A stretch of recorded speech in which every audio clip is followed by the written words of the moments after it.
nakikitang mga gabing gising ako, pilit binubuo ang sarili kong nagbibitak.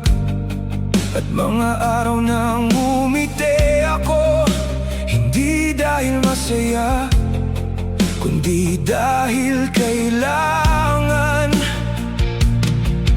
Ang dali mong bumuo ng kwento kahit hindi mo ako kilala.